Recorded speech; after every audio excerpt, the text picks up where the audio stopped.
Bismillahirrahmanirrahim. Assalamualaikum warahmatullahi wabarakatuh. Puji syukur atas kadar Allah Subhanahu wa taala atas semua limpahan rahmat kasih sayang diberikan bagi kita semua, dan salam dan selawat pada junjungan besar Nabi Muhammad sallallahu alaihi wasallam dengan melafazkan Allahumma sholli ala sayyidina Muhammad wa ala ali sayyidina Muhammad. Kembali saya Rado Yendra dari Rado Institute, selalu konsisten menyediakan literasi digital terdharma perguruan tinggi di dunia maya Indonesia. Kita selalu mengabdi, mengajar, dan melakukan penelitian. Dan alhamdulillah pada kesempatan kali ini, saya sebagai seorang tenaga pengajar di Pasca Sarjana Matematika, Fakultas Matematika dan Ilmu Pengetahuan Alam Universitas Riau, diberikan kepercayaan untuk membimbing tesis beberapa orang mahasiswa.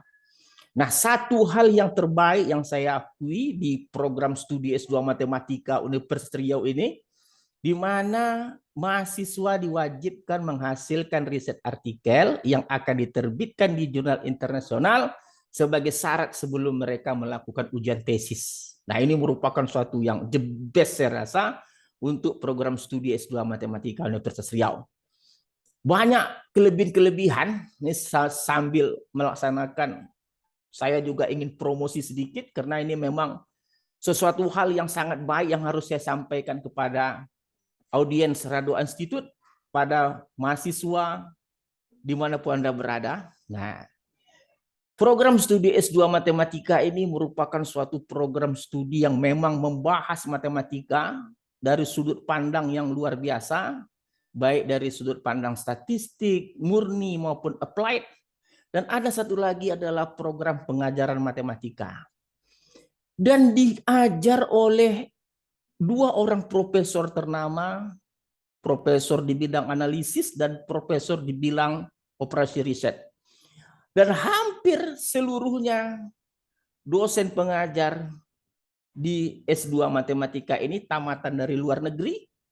Ada dari UK, ada dari United States, dan ada dari Malaysia tentunya. Tentu ada beberapa dari universitas dalam negeri.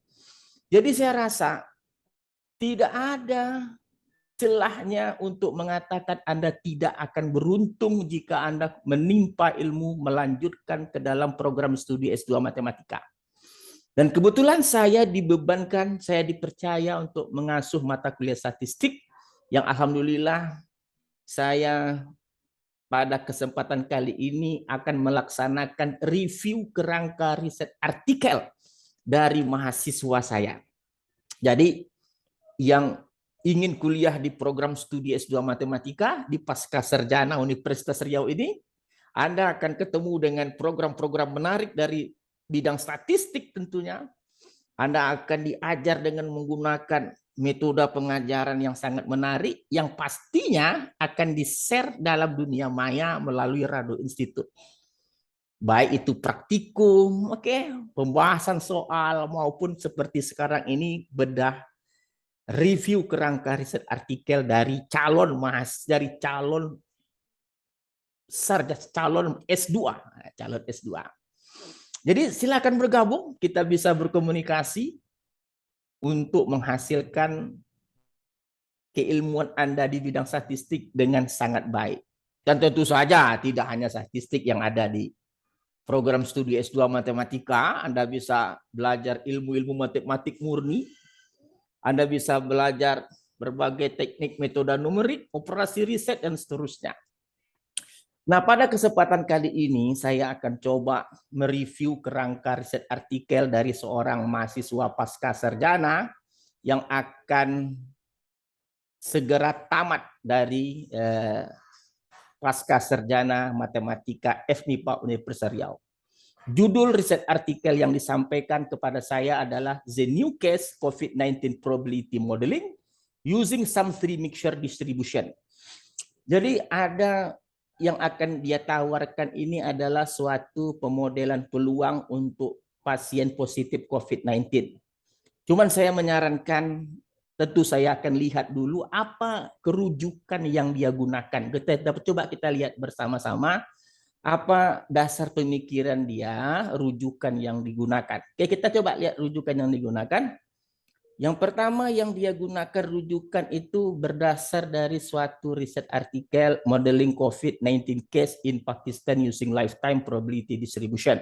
Oke, hampir sama dengan apa yang ditulis oleh judul tadi, sama-sama modeling probability. Kita coba lihat, kita ingin mahasiswa pasca ini sedikit melebihi dari riset artikel yang dihasilkan. Tentu kita tidak ingin sama, kita ingin coba kaji lagi lebih dalam. Nah, dalam riset artikel ini, dia menggunakan, kita lihat menggunakan beberapa model biasa. Model biasa. Kita lihat model, ada model Weibull, ada log normal, ada Gumbel, dan seterusnya. Ini terkategorikan model-model biasa, artinya dalam data ini hanya diwakili oleh satu gelombang. One wave, oke? Tidak ada mixture distribution dalamnya. Nah, kita berikan masukan kepada mahasiswa, cari kasus yang lebih ekstrim. Meskipun Anda menggunakan data COVID, tapi cari kasus yang lebih ekstrim dari riset artikel ini. Nah, dari perbincangan kita ternyata ada beberapa kasus ekstrim yang dijumpai. Ternyata di beberapa negara yang terimbas oleh COVID-19 ini, ternyata data new case-nya ini berbeda-beda dari histogramnya. Ada yang hanya satu gelombang, dua gelombang, tiga gelombang. Semakin banyak gelombang, itu semakin kompleks dari pemodelan yang diberikan. Nah, ini yang ingin saya coba berikan kepada mahasiswa pasca ini agar mereka lebih giat lagi untuk meneliti. Jadi tidak hanya sesimpel yang ada di riset artikel, tapi lebih lagi dengan menggunakan mixture distribution. Artinya ada beberapa hal yang kompleks dalam data histogram dari new case COVID-19 ini. Nah, tentu saya sebagai pembimbing tidak lepas tangan jika saya tuntut mereka untuk melaksanakan mixture, maka telah saya persiapkan beberapa video bahan ajar atau beberapa video praktikum, di mana praktikum pertama ini menggunakan mixer. Mixer ini tentu silakan masuk nanti mana saudara pemirsa, peneliti, dosen yang berminat untuk melaksanakan penelitian tentang mixture distribution ini, silakan masuk ke Rado Institute. Situ ada beberapa praktikum yang kita berikan khusus untuk membahas mengenai mixture distribution. Ada di antaranya adalah mixer nih, https www.radioinstitute.com, praktikum mixer dan praktikum CDF plot untuk mixture HTML. Jadi kita berikan bagaimana cara mencari parameter, bagaimana cara menguji menggunakan teknik grafik, AIC, BIC, dan seterusnya. Dengan adanya ini, nah, proses pembuatan riset artikel tadi menjadi sangat lancar untuk dilakukan. Tentu harus ada dua arah diskusi antara siswa, mahasiswa, pembimbing, sehingga mahasiswa pasca tidak terlalu stres dalam memikirkan hal yang mereka kurang mengetahuinya. Ini tugas pembimbing untuk masuk di sana. Nah, setelah kita berikan masukan, lalu kita berikan pedoman dalam melaksanakan pendapat, menyelesaikan. Kalau dua website ini, dua situs ini, itu kira-kira riset artikel itu telah selesai 80% kalau memahami dua situs ini gitu loh. Tugas kita dosen mengajarkan seperti itu.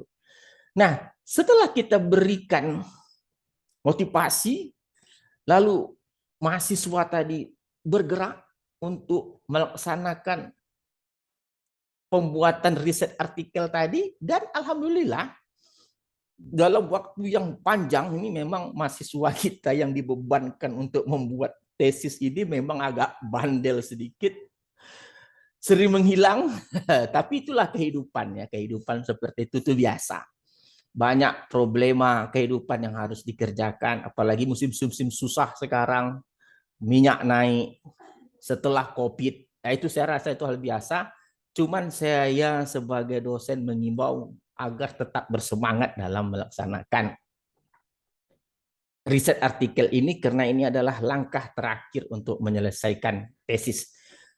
Setelah mahasiswa yang bersangkutan berhasil membuat kerangkanya, kita periksa kembali. Coba kita lihat kerangka yang telah dibuat oleh mahasiswa kita.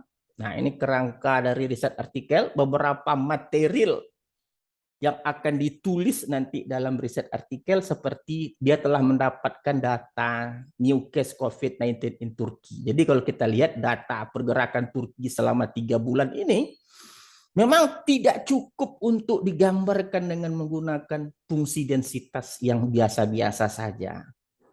Lalu kita coba arahkan kepada mahasiswa tadi, cari perbandingan beberapa negara, terutama histogramnya digambarkan ternyata diperoleh dari beberapa negara seperti negara United States, United States ini nampak di sini hanya 2 gelombang, ada 1 gelombang, 2 gelombang, di Iran sendiri 1 gelombang, di Cina sendiri cukup 1 gelombang, dan di UK sendiri, United Kingdom atau Inggris 1 gelombang. Jadi artinya seperti yang telah kita sampaikan tadi, ada bervariasi macam bentuk histogram data dari beberapa negara tentang COVID-19 ini. Jadi kalau kita lihat tadi di USA ini di USA, ternyata kita lihat dia memenuhinya 2 gelombang. Di Iran 1 gelombang, 1 gelombang itu maksudnya tidak ada campuran. Lalu di Cina itu juga sendiri 1 gelombang. Di UK itu juga 1 gelombang di Inggris. Nah, lalu ditemukanlah di negara Turki, memang dia terdiri dari seolah-olah 3 gelombang, 3 mixture distribution. Nah, inilah dasarnya bahwa riset artikel ini dihasilkan dengan judul yang diberikan tadi, Some 3 mixture distribution. Memang kalau kelihatannya ada 3 gelombang. Nah, oleh sebab itu kita coba sarankan desain model-model yang digunakan. Ternyata oleh mahasiswa kita ini dia gunakan 9 model. Ada yang tanpa campuran, L itu log normal tanpa campuran. Ini fungsi densitasnya atau modelnya, G itu gamma, W itu Weibull, dan ML2 itu mixture 2 komponen log normal. MG2 mixture gamma 2 komponen. MW2 mixture Weibull 2 komponen. ML3 mixture log normal 3 komponen. Dan MG3 mixture gamma 3 komponen, MW3 mixture Weibull 3 komponen. Jadi cara penulisan rumus atau model matematisnya sangat menarik. Cukup yang tanpa mixture dia tuliskan modelnya. Lalu untuk yang campuran 2 komponen, ini campuran 2 komponen, oke, ada pemberatnya, bedanya W1, W2 ini harus 1, ada pemberat atau weighted. Dan Fx-1, θ1 ini cukup berpandu kepada yang tanpa campuran. Jadi kalau X-1, θ1 ya ganti saja ny-nya ny1, θ-nya θ1, X-nya tetap. Kalau ny2 θ2 ya ganti saja ny-nya dengan ny2 θ2. Jadi modelnya tidak perlu dibuat complicated terus. Cukup buat yang satu yang tanpa mixture, yang biasa, probability density function biasa. Lalu untuk mixture-nya 2 komponen maupun 3 komponen cukup buat secara umum. Pembaca akan mengerti sendiri. Contoh misalnya kalau gamma 3 komponen. Apa itu yang menjadi Fx alpha 1 beta 1? Lihat ke gammanya. Berarti ganti beta dengan beta 1, ganti alpha dengan alpha 1. Kan itu saja. Jadi kalau kita lihat begitu kompleksnya riset artikel ini, dia akan menyelesaikan dengan 9 model sekaligus. Luar biasa yang dibuat. Lalu kita coba lihat matematiknya, kita lihat hasil parameter yang diberikan. Wow, Masya Allah, keren sekali. Parameternya telah sukses dihasilkan. Ini untuk log normal tadi ada new theta, tentu dia yang lain-lainnya tidak ada karena dia hanya satu campuran atau yang biasa tidak menggunakan campuran. Ini gamma, ini Weibull, dan ini mixture log normal dua campuran. Dua campuran di sini ada W1 ya, ada pemberat 1, ada pemberat 2. Ini parameter-parameter yang digunakan yang untuk 3 komponen seperti mixture Weibull 3 komponen, misalnya parameternya memang ada W1, ada W2, ada W3. Ini parameter-parameter yang dihasilkan dengan menggunakan kaidah matematis secara bernumerik dengan menggunakan maksimum likelihood. Jadi kalau dikatakan maksimum likelihood, pasti penyelesaiannya menggunakan metode numerik, terutama Noether-Raphson. Jadi kalau contoh misalnya seperti mixture Weibull 3 komponen ini, nanti kan ada 9 persamaan non-linier yang akan dikerjakan. Tentu mencari W1, W2, W3, K1, C1, K2, C2-nya nanti berdasarkan dari maksimum log likelihood, lalu gunakan metode numerik Noether-Raphson, lalu gunakan software R untuk menghasilkan parameter-parameter yang telah dihasilkan tadi. Nah, ini parameter-parameternya luar biasa. Jadi parameter telah terbentuk, lalu dilihatkan dengan uji grafik, PDF plot. Nah, ini PDF plot. Ini yang untuk tanpa gelombang. Jadi kalau tanpa gelombang, kalau kita lihat yang berwarna merah itu Weibull. Jadi nampak dia tidak berhasil menghampiri histogram data. Balok-balok ini histogram data yang dihasilkan dari data COVID-19 selama 3 bulan di daerah Turki. Sedangkan yang biru gamma, sedangkan yang hitam itu log normal. Tidak bisa menghampiri dengan baik. Ternyata memang nampak tidak tepat model biasa. Sedangkan dua campuran juga tidak begitu tepat. Yang merah kita lihat Weibull. Nah, ini dua campuran sudah nampak ada bergelombang, dua gelombang. Tetapi juga tidak bagus, tidak baik. Kurang begitu tepat. Baik dia mixture Weibull 2 komponen, mixture gamma 2 komponen, dan mixture log normal 2 komponen. Lalu kita lihat yang ketiga. Nah, ini yang ketiga kita lihat. Yang mixture Weibull 3 komponen, yang warna merah ini. Tengok gelombangnya sudah menghampiri dengan baik data histogram yang di Turki.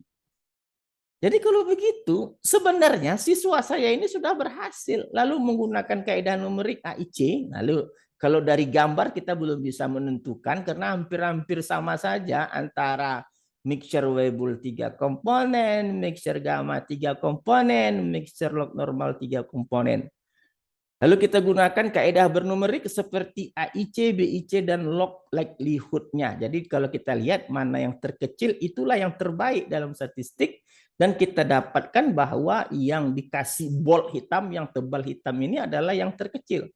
Jadi kita putuskan bahwa data mix data new case COVID-19 di Turki ini itu akan lebih baik dianalisa dengan menggunakan mixture gamma 3 komponen.